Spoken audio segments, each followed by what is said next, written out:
بسم الله الرحمن الرحيم. الحمد لله رب العالمين، والصلاة والسلام على أشرف الأنبياء وإمام المرسلين نبينا محمد وعلى آله وصحبه ومن تبعهم بإحسان إلى يوم الدين وسلم تسليما كثيرا. أما بعدكم حمد الله سبحانه وتعالى، نكم صليا نكم سليم متميت محمد صلى الله عليه وعلى آله وصحبه وسلم. تلشليا مسألة يكم من أمبيلي كتك رسالة في الوضوء والغسل والصلاة يا فضيلة الشيخ محمد بن صالح العثيمين رحمه الله تعالى. اليوم تتانزى إن شاء الله تعالى مسألة يكم من تاتو، na tutaishilia katika masala hayo ya 13. Anasema rahimahullahu ta'ala, thumma yasjudu khushu'an lillahi as-sajdata al-ula. Thumma yasjudu, kisha asujudu. Thumma yasjudu, kisha asujudu. Khushu'an lillahi, hali ya kuwa ni mwenye kumnyenyekea Allah tabaraka wa taala katika kusujudu kwake huko. Thumma yasjudu, kisha asujudu. Khushu'an lillah, hali ya kuwa ni mwenye kumnyenyekea Allah tabaraka wa taala katika khushu' yake hiyo au sijida yake hiyo.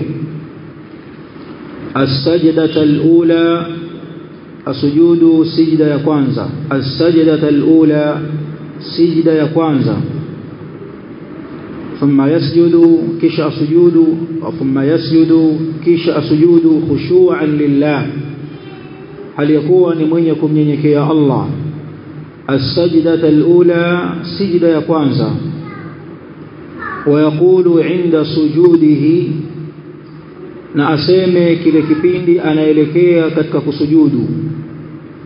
Wayaqulu inda sujudihi, na aseme kipindi anaelekea katika kusujudu kwake, aseme Allahu akbar, Allah ni mkubwa zaidi. Wayasjudu, na asujudu ala a'dha'ihi sab'a, juu ya viungo vyake 7. Wayasjudu, na asujudu ala a'dha'ihi sab'a, juu ya viungo vyake 7, kwa maana asujudu kwa viungo 7. Aljabhatu, ajila uso. Aljabhatu, ajila uso. Ma'al anfi, pamoja na pua. Aljabhatu, ajila uso. Ma'al anfi, pamoja na pua. Hicho ni kiungo cha kwanza. Wal kaffaini, na viganja viwili, itakuwa ni viungo vitatu. Wal kaffaini, na viganja viwili, itakuwa ni viungo vitatu. Warukbataini, na magoti mawili, itakuwa ni viungo vitano. Warukbataini, na magoti mawili. Wa atrafil qadamaini, na ncha za nyayo zake mbili, itakuwa ni viungo 7. Wa atrafil qadamaini, na ncha za nyayo zake mbili. Ncha za nyayo ni vidole, ncha za nyayo ni vidole. Wa atrafil qadamaini, na ncha za nyayo zake mbili. Kisha akasema Sheikh rahimahullah, wayujafi abudaihi, wayujafi abudaihi, na aviweke mbali. Wanavita wengine wanavita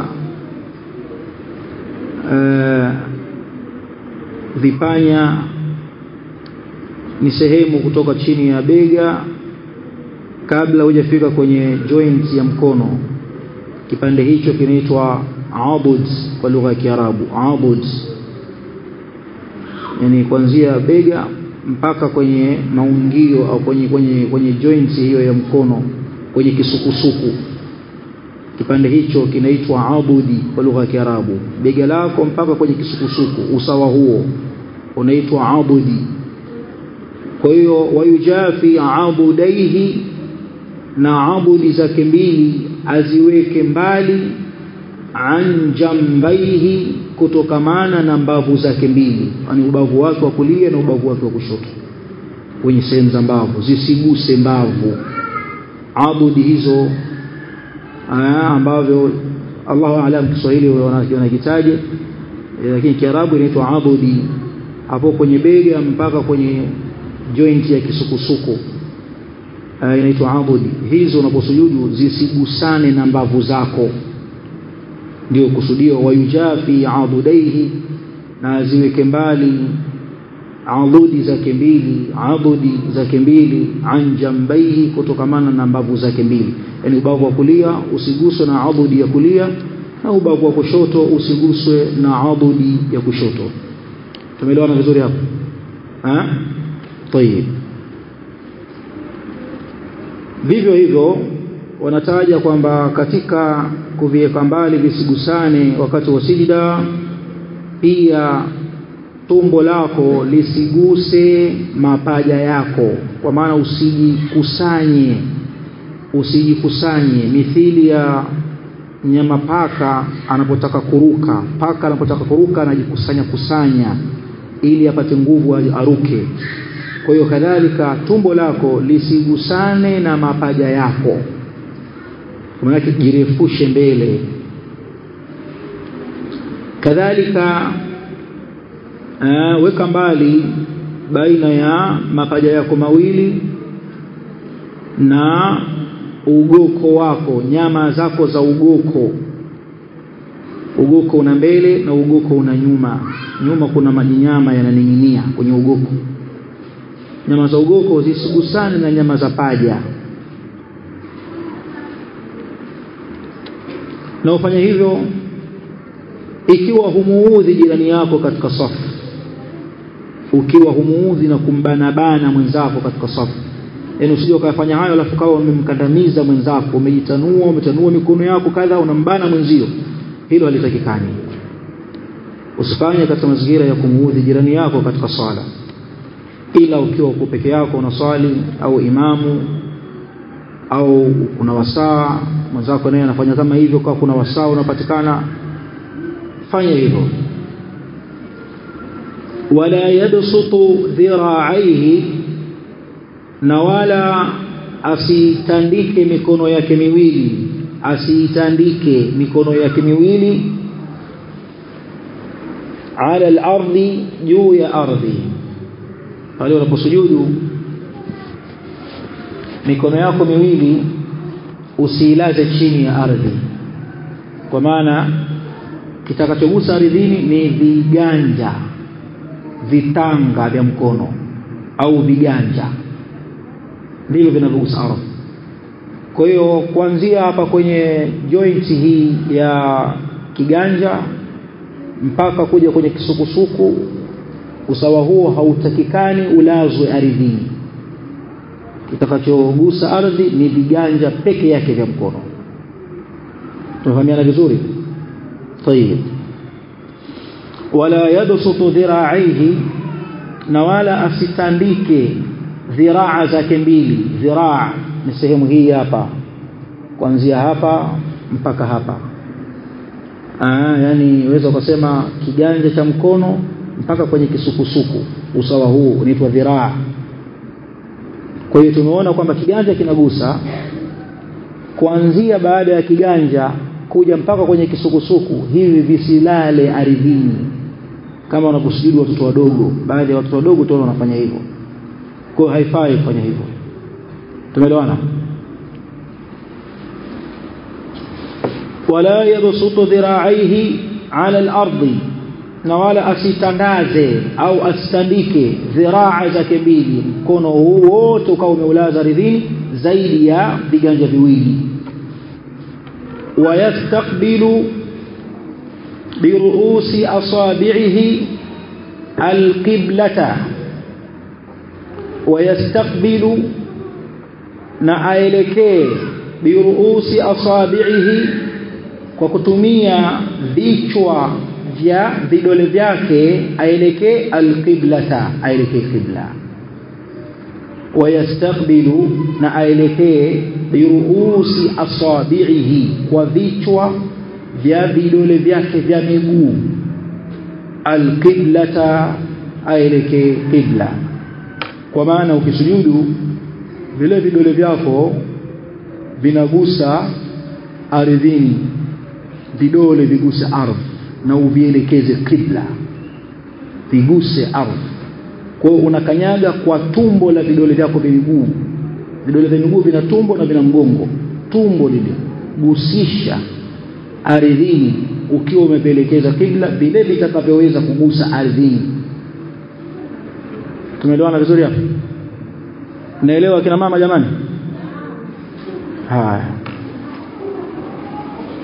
Hali ya kuwa miguu yake mtu ameigusanisha.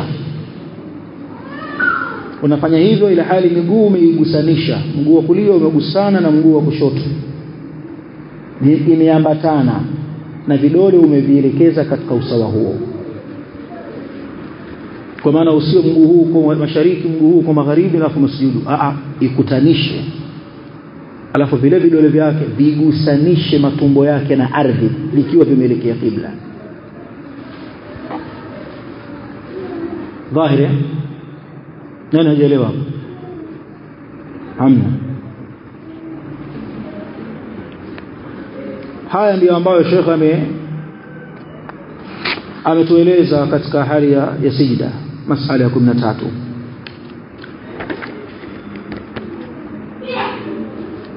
Thumma yasjudu, kisha sujudu, khushu'an lillahi, hali ya kuwa ni mwenye kumnyenyekea Allah katika kusujudu kwake huko. As-sajdata al-ula, as-sajdata al-ula, sijda ya kwanza.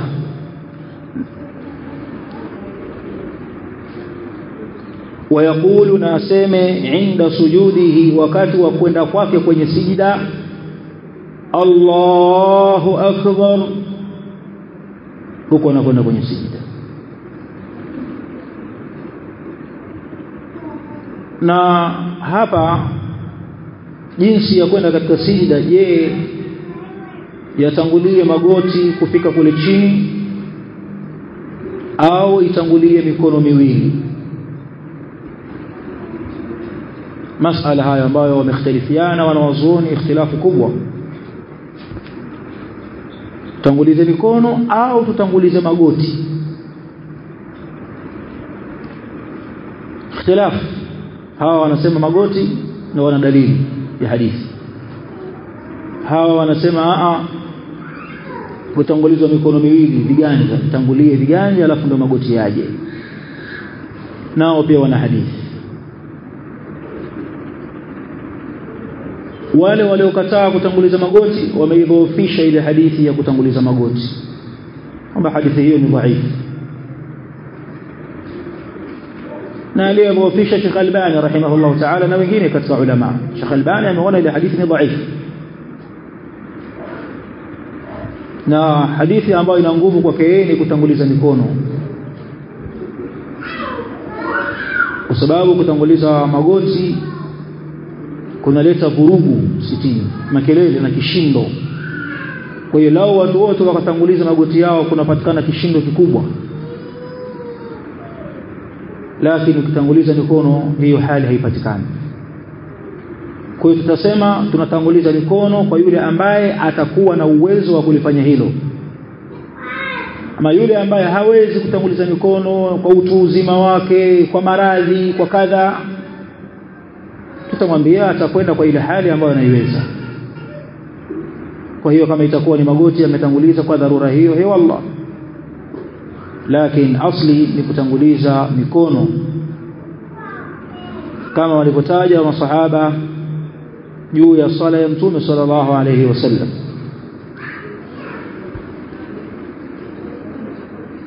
Mtume alikuwa akiamrisha hivyo. Amekuja katika hadithi aliyotaja al-Imam Tirmidhi, idha sajada ahadukum, pindi atakaposujudu mmoja wenu, idha sajada ahadukum fala yabruk kama yabruku al-ba'iru, asiende chini mmoja wenu mithili ya ngamia anapokwenda chini. Kutofautiana kwani ngamia anakwendaje? Wakatofautiana ulama, wakasema ngamia hana mikono, ana miguu, kwa hiyo yale ni magoti yale. Wengine wakasema ngamia ana mikono na mikono yake ni ile ya mbele, lakini mikono ambayo kwamba pia ina magoti. Hiyo ndio hadithi ambayo wameitumia. Kisha akasema waliyadha yadaihi, na atangulize mikono yake kabla rukbataihi, kabla ya magoti yake mawili. Tumemesema sasa. Hadithi ametaja al-Imam Tirmidhi. Kwa kipindi anakwenda atangulize mikono, pamoja kwamba masala yana khilafu ya wanawazuoni qadiman wa haditha, tangu wanawazuoni wa zamani mpaka wanawazuoni wa kileo. Sheikh Ibn Baz rahimahullah amekwenda kinyume na al-Imam al-Albani rahimahullah, yeye anaelelea ni kutanguliza magoti. Kina al-Allama al-Sheikh Muhammad Nasiruddin al-Albani rahimahullah ta'ala, yeye anaelelea watu watangulize mikono kwa hii hadithi. Na ile hadithi waliyotumia wenzake kwamba Mtume sallallahu alaihi wasallam alikuwa anatanguliza magoti yake, kwa yeye asema hadithun dhaif, hadithi dhaifu. Kwa hiyo kipindi unakwenda katika mazingira hayo, leta takbira Allahu akbar. Kwa nini? Kwa sababu Mtume sallallahu alaihi wasallam alikuwa anapokwenda katika sijida husema Allahu akbar, na pia alimuamrisha yule sahaba aliyekosea swala, akamwambia la tatimu salatu li ahadin minan nas, haitimii swala ya yeyote katika watu hata yakula sami'a Allahu liman hamida, mpaka aseme sami'a Allahu liman hamida, kisha hatta yastawi qa'ima, kisha mpaka alingamane sawa akiwa amesimama katika itidali, thumma yaqulu, kisha aseme Allahu akbar, thumma yasjudu, aseme Allahu akbar kisha sujudu, hatta tatma'inna mafasiluhu, asujudu na atulizane katika sijida mpaka viungo vyake vyote vitulizane katika sijida, asiwe na haraka wala asiwe na papara. Kwa hiyo kuna Allahu akbar katika yale aliyomfunza yule sahaba aliyokosea sala, kisha aseme Allahu akbar kisha sujudu. Kwa imma baadhi ya ulama wanaonelea utanguliza Allahu akbar kisha ndipo unakwenda katika sijida, lakini hili linategemea na maamuma wako. Kuna baadhi ya maamuma wakisikia Allahu akbar atatangulia yeye kwenye sijida kabla imamu kufika, na haitakikani maamuma amtangulie imam wala aende naye sawa, haitakikani. Siku zote maamuma atakiwa afuate kitendo cha imamu. Imamu amefanya kisha maamuma anafanya. Kwa baadhi ya ulama wakasema kipindi unaelekea katika sijida hiyo takbira ndio uilete. Wengi katika ulama wamesema hayo. Kuchelea mathalan hii hali kwamba ukisema Allahu akbar alafu ndio uanze kwenda katika sijida, utakuta wewe imamu umekuwa ni maamuma na maamuma umekuwa ni maimamu.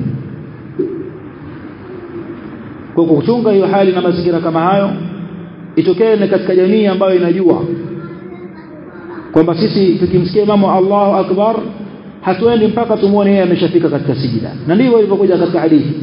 Masahaba radhiallahu anhum wanaelezea kwamba Mtume sallallahu alaihi wasallam anaposujudu hakuna yeyote miongoni mwao ambaye anaupinda mgongo wake kuelekea katika sijida mpaka wamuone bwana Mtume sallallahu alaihi wasallam tayari ameshafika katika sijida.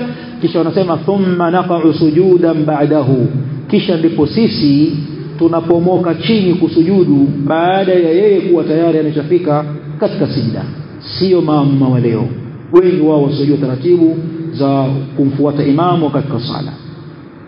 anasema Sheikh wayasjudu ala a'dha'ihi sab'a na asujudu juu ya viungo vyake saba kwa kuwa mtume sallallahu alaihi wasallam amesema katika hadith umirna tumeamrishwa yani sisi manabii na wakiamrishwa manabii kadhalika wameamrishwa watu wao isipokuwa katika yale yaliyokuja yakaambiwa haya ni maalum kwa manabii anasemaje mtume sallallahu alaihi wasallam juu ya viungo saba umirna tumeamrishwa na kwenye riwaya umirtu nimeamrishwa an nasjuda ala sab'a a'dhumi tusujudu juu ya viungo saba ala aljabha tusujudu kwa mapaji yetu ya uso alipolitaja paji la uso wa ashara biyadihi ala anfihi alipolitaja paji la uso na akaashiria kwa kidole chake kuigusa pua yake kwamba pua nayo ni katika paji la uso na ndio maana baadhi ya ulama wanaibatilisha swala ya aliyesujudu alafu pua yake ikawa haijagusa ardhini wako watu wakisujudu wanagusisha tu sehemu zao za komo ilhali pua zao hazifiki ardhini kama pua haijagusa zulia haijagusa kapeti haijagusa ardhi unayosujudia fahamu kwamba sijda haijakamilika na sijda ni nguzo hivyo maana yake nguzo ya sijda haijapatikana na ikikosekana nguzo katika swala imebatilika swala kwa si jambo la mchezo si jambo la kudharau lakini wengi si kwamba wamedharau wengi wao hawafahamu hili jambo na wallahi alazim ukikaa msikitini labda ukiangalia watu kwenye safu moja pale wanaposujudu angalia pua zao nani pua yake imegusa ardhini utakuta kwenye safu yenye watu 30 huenda umewapata watu 7 waliobakia wote hawajagusisha pua zao ardhini tazama kwa makini na ni wajibu kwa kila atakayemuona mtu wa aina hii ya imma anaswali swala ya sunna peke yake ukamuona kwamba huyu ameswali hajagusa pua yake ardhini baada ya swala mwite au mfuate umuelekeze na umwambie ni wajibu na usipofanya hivyo unapata dhambi kama wanavyosema baadhi ya ahli ilmu usipofanya hivyo unamwona mtu anakosea katika swala alafu humwambii kwamba hapa umekosea unapata dhambi wewe kwa hiyo hii tambihi muhimu sana kwamba katika kusujudu viungo vile saba alivyovitaja Rasuli alayhi salatu wassalam ametaja paji la uso sambamba alipotaja paji la uso akaashiria pia kwa kidole chake pua yake kwamba pua yake alayhi salatu wassalam ni katika vile vinavyosujudu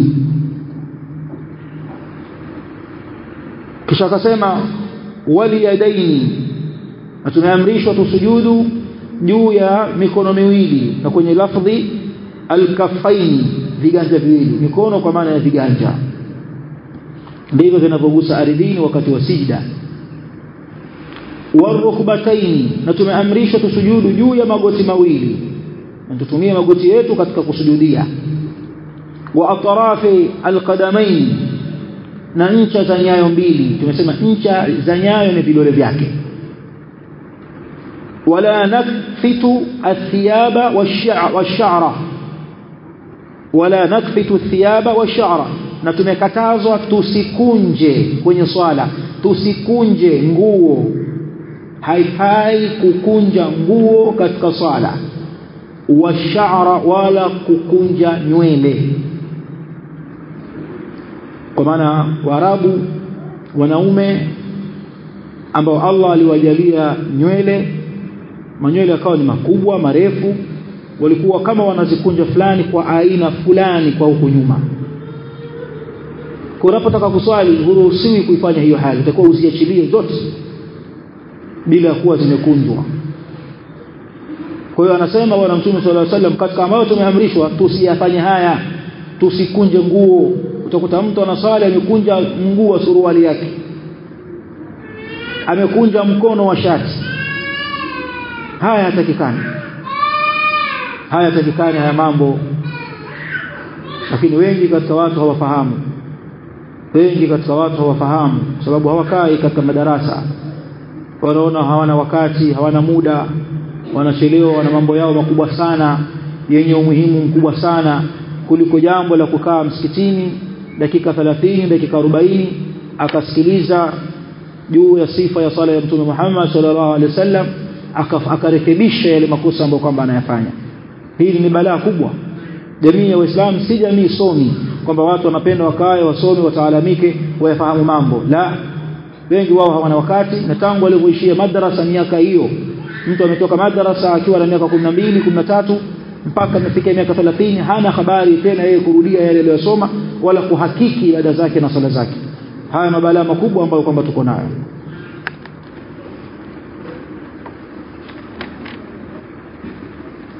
Hapa Sheikh anasema wayujafi abudaihi an jambayhi, aziweke mbali abudi zake mbili. Abudi tumeshazungumza abudi ni kitu gani. Wengine wanaita tulimsikia mmoja akasema ni kipanya cha mkono, wengine wanasema kitu kiazi cha mkono. Kwa hiyo kuna lugha nyingi. Tutawekea mtu atasema muhogo wa mkono, lakini hiki kipande cha kutoka kwenye bega kuja katika kisukusuku, kwa lugha ya Kiarabu inaitwa abudi. Hiyo abudi yako unaposujudu usiigusanishe na mbavu, iwe ni abudi ya kulia au abudi ya kushoto. Kadhalika tunasema mapaja yasigusane na tumbo, na nyama za ugoko kwa nyuma zisigusane na mapaja kwa nyuma. Na Mtume sallallahu alaihi wasallam alipokuwa akisujudu, jinsi anapotenganisha mbali abudi zake zisiguse mbavu zake, imekuja hadithi masahaba wanasema hatta law anna bahma aradat an tamurra tahta yadayhi marrat, jinsi anavyotanua mikono yake asigusanishe kwenye mbavu zake, kwa sharti usimuudhi jirani yako katika sala. Wanasema jinsi alipokuwa akitanua mikono yake hiyo miwili anaposujudu, hata kama atakuja ndama wa kondoo, bahma ni mtoto wa kondoo, akataka kupita chini ya mikono ya bwana Mtume, yule ndama anapita vizuri kabisa, wala hazuiliki na ile mikono ya bwana Mtume sallallahu alaihi wasallam, jinsi anavyotanua mikono yake.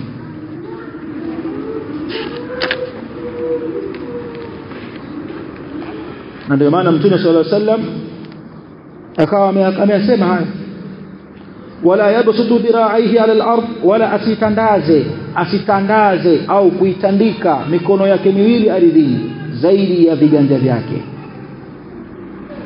Na katika hili Mtume anakataza, imekuja hadithi kwenye Bukhari na Muslim, asema ya'tadilu fi sujud, lingamaneni sawa katika sijida zenu, wala yabsut ahadukum dhira'aihi, wala asitandaze chini mmoja wenu mikono yake miwili imbisata alkalbi, mithili ya mbwa anavolala, anavoweka mikono yake pale anapolala. Msifanye hivyo nyinyi.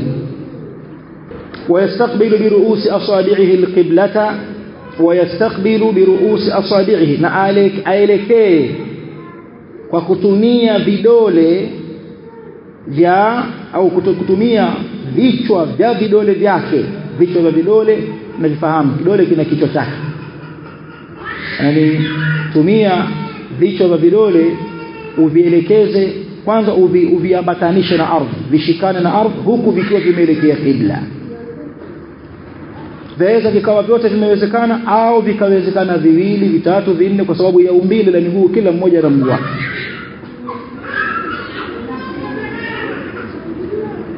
Kwa nini? Kwa sababu Mtume sallallahu alaihi wasallam ndivyo alivyokuwa akifanya. Kisha tuelewe kwamba aina hii na muonekano huu wa mtu kusujudu kwa haya tuliyoyataja hapa kutoka kwa Mtume Muhammad sallallahu alaihi wasallam, wanasema ulama, haia na muonekano huu ni kilele cha kuonesha mja unyenyekevu wake, yani katika vitendo vyote vya swala, sio kiamu, kusimama wima au kuitadili au kurukuu au kukaa baina sajida mbili, hakuna haia miongoni mwa haia na mionekano anayoonekana mja akiwa katika sala, haia yenye khushui na unyenyekevu wa hali ya juu, na mja kuonesha ule utumwa wake kwa Mola wake, kama haia hii ya sijda.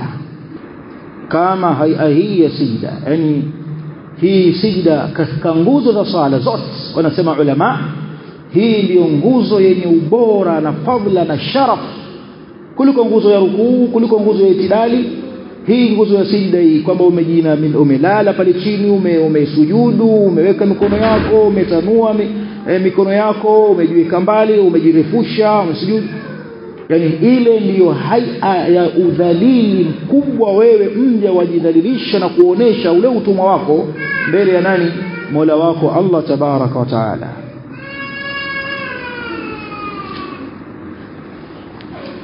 Na ndio maana akasema Ibn Qayyim rahimahullahu ta'ala,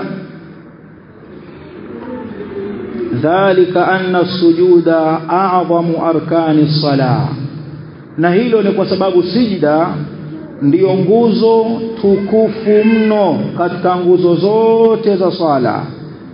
Fahuwa lubbuha wa ruhuha, sijda ndiyo bongo wa vile vyote vinavyopatikana katika sala. Yani nguzo zote ukiangalia, ipi nguzo ambayo ni sawa na ubongo? Ni sijda. Ipi nguzo katika nguzo za sala ambayo ni sawa sawa na roho? Ni sijda. Wa huwa afdalu halati as-salah, na ndio hali nzuri mno katika hali zote zipatikanazo katika sala. Yani hali iliyokuwa na ubora zaidi ni hii hali ya sijda, na ndio siri ya sala. Amesema Mtume sallallahu alayhi wasallam katika hadith aliyotaja al-Imam Muslim nambari 472, nambari 482, na ametaja al-Imam Abu Daud nambari 875, na ametaja al-Imam An-Nasa'i nambari 1137, na ametaja al-Imam Ahmad nambari 91, nambari 9165. Anasemaje Mtume sallallahu alayhi wasallam? Anasema aqrabu ma yakunu al-'abdu min rabbih wa huwa sajidun, sehemu ambayo mja anakuwa na ukaribu zaidi kwa Mola wake ni pale mja anapokuwa yuko katika sijda. Fa'akthiru du'a, basi katika sijda kithirisheni kuomba dua, ombeni dua sana katika sijda, kwa kuwa ndiyo sehemu ambayo mja ana ukaribu zaidi na Mola wake kuliko sehemu nyingine. Ndio maana katika nguzo za swala hii ndio ikawa nguzo barabara, bali sehemu hii ni katika zile sehemu ambazo dua hukubaliwa, kama ilivyokuja hadithi ya Mtume Muhammad sallallahu alaihi wasallam aliyotaja al-Imam Muslim nambari 479, na akaitaja kadhalika al-Imam An-Nasa'i nambari 1120, na ameitaja al-Imam Abu Daud nambari 876, na ameitaja al-Imam Ahmad nambari 1903, na al-Imam Ad-Darimi nambari 1291. al-Imam Ad-Darimi anasemaje Mtume sallallahu alaihi wasallam juu ya sijda? Anasema wa amma sujudu, amma katika sijda, fajtahidu fi du'a, jitahidini sana katika maombi, jitahidini sana katika maombi wakati wa sijda. Faqaminun an yustajaba lakum, kwani kuna matarajio makubwa mno nyinyi kukubaliwa, kuna matarajio makubwa mno nyinyi kutakabaliwa maombi yenu mnapokuwa katika sijda. Haya ni mambo ambayo kwamba wanataja ahli ilmu. Kisha faida nyingine wanasema ulama, wala tajibu mubasharatu almusalli bi shay'in min a'dha'i as-sujudi as-sab'a, na wala si wajibu anayeswali kugusa viungo vyake saba ardhini, kwamba lazima viguse vikiwa havina vizuizi, si lazima. Kwa maana huambiwi ukisujudu bwana vile viungo 7 vyote vinatakiwa viguse ardhi. Kwa hiyo sehemu ya goti rarua suruali yako kidogo ili goti litoke liguse ardhi. Huambiwi hivyo, si wajibu. Hiyo ni swala itasihi hata kama viungo hivyo vitakuwa viko ndani ya kizuizi. Itasihi swala walau ma'a ha'ilin, hata kama vitakuwa ndani ya kizuizi. Laysa min a'dha'i السجود من أعضاء سجوده لكن يكره ترك مباشرة الجبهة مكان السجود. isipokuwa tu ni makruhu paji la uso peke yake, ni makruhu paji la uso kuto kugusa ardhini lenyewe bila ya udhuru, ni makruhu. Kwa udhuru kama vile joto kali, umeshindwa kuweka paji lako la ardhi, paji lako la uso ardhini kwa sababu ya joto kali, waogopa utaungua. Kwa hiyo ukatanguliza labda kilemba chako ukakivuta ili usujudu juu yake, au ukaweka nguo fulani ili usujudu juu yake. Ni makruhu kuacha kugusisha paji la uso sehemu ya sijida bila ya udhuru.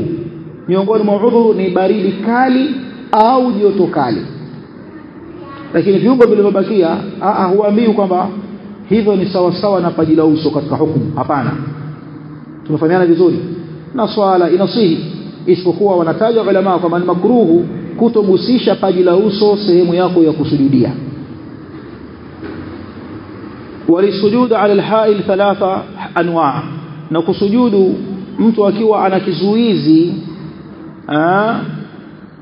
hali hii imegawanyika sehemu kuu 3. Kuna mahala pamekatazwa, kuna mahala ni makruhu, kuna mahala panafaa. Vipi? Ni ipi hali ambayo inakatazwa mtu asifanye hivyo? Mfano, idha ja'ala ba'dha a'dha'i sujudihi ala ba'd, ni mtu akajalia baadhi ya viungo vyake vya kusujudu akavipandanisha juu ya viungo vingine. Mfano, akaweka moja ya mikono yake miwili ala al-ukhra juu ya mkono mwingine. Yaani nasujudu alafu kiganja cha mkono wa kulia nikakiweka juu ya kiganja cha mkono wa kushoto, nikavipandanisha vile viungo 7 vya kusujudia vyenyewe kwa vyenyewe. Nimeweka mkono wangu wa kulia juu ya mkono wangu wa kushoto nikiwa nimesujudu. Au asifanye hivyo, lakini akaweka chini ya paji lake la uso, akaweka kiganja chake akasujudu juu ya kiganja chake. Unafahamiana vizuri hapo? Sababu ukifanya hivyo umevipunguza idadi. Hapo tutasema umesujudu juu ya viungo vichache. Tutasema hapa mkono haujatimia. Hujasujudu kwa mkono wako. Mkono umeweka, hujasujudu kwa paji la uso, sababu umeweka mkono ukasujudu juu ya mkono. Yaani paji lako la uso ukaweka juu ya mkono. Umevipunguza vile viungo 7 ambavyo Mtume sallallahu alaihi wasallam ameamrishwa asujudie. Na mfano wa hivyo waweza ukapiga kiasi. Kwa hiyo hali hiyo inazuiliwa na inakatazwa, haifai. Kwa sababu kusujudu juu ya viungo 7 ni nguzo katika nguzo za swala, na hapa umevipunguza, haitofaa swala yako. Tumeelewana hapo? Hiyo ni aina ya kwanza. Aina ya pili ni ile hali ambayo ni makruhu. Mtu mathalan akasujudu juu ya nguo yake ambayo imefungamana na yeye. Nguo iliyofungamana na yeye ni aliyoivaa. Tumeelewana vizuri? Kama vile kilemba akakivuta akasujudu juu ya kilemba, kofia akaivuta akasujudu juu ya kofia, nguo iliyofungamana na yeye. Au imama au kilemba min ghairi udhrin, pasina udhuru wa kisharia, hakuna joto, hakuna baridi kali, au ardhi inakita ina changarawe za kita, hakuna pia udhuru huo. Hii hali ni makruhu. Inabatilisha sala? Haibatilisha sala, lakini ni makruhu katika makruhati sala. Aina ya mwisho na ya tatu, itakapokuwa kile kizuizi kilichonzuilia baina yake na kiungo chake kugusa ardhi ghair muttasil bil musalli, hakija fungamana na mwenye kuswali, hakipo kwenye mwili wake, kipo kimezuia asiguse ardhi, hili wanasema hukumu yake ni jaiz, inafaa, na huingia hapo mazulia, makapeti yaliyokuwa mubah. Tumesujudu juu ya simenti, tufahamiana vizuri, imezuia na ardhi, imenizuia na ardhi, lakini hukumu yake ni mubah, jaiz, inafaa ikiwa hicho kitu hakipo kwenye mwili wako, hakipo kwenye mwili wako. Lakini wanasema pia ulama, atakayeshindwa kusujudu juu ya paji lake la uso, ameshindwa kusujudu juu ya paji lake la uso, haitomlazimu yeye kutumia kiungo chengine badala ya paji la uso, haitomlazimu kutumia kiungo chake kingine badala ya paji la uso, kwa sababu paji la uso ndiyo asli katika sijda, ndiyo asli. Kwa hiyo hakuna kitakachochukua nafasi ya hii asli.